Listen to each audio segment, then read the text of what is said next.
A Toledo surgeon patches up wounded warriors but does some healing of his own. Good evening, I'm Sean Hegarty. Here's the news for Thursday, February 2nd.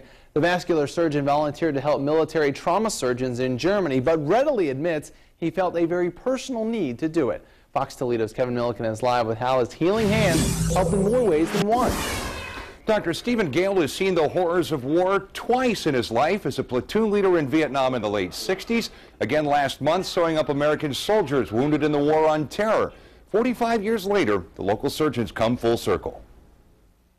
Dr. Stephen Gale just did a 2-week tour of duty halfway across the globe at an Army trauma center in Germany operating on wounded warriors from Afghanistan. I've been able to come back and treat some of the wounded soldiers that I was helpless to do anything for when I was in the Vietnam War.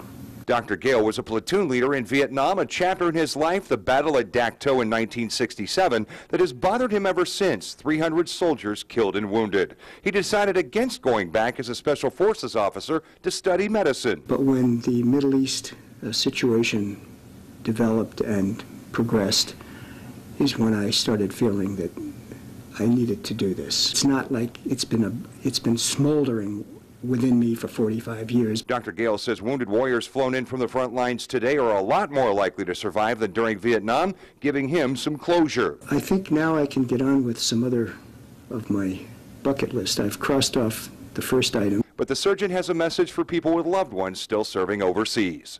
We're going to give them the best possible care they could get anywhere in the world. And that will continue until this is over. And if they need me to go back, I'm there. Dr. Gale summed up his experience as an older surgeon with just a little left to give by using the words of a country song.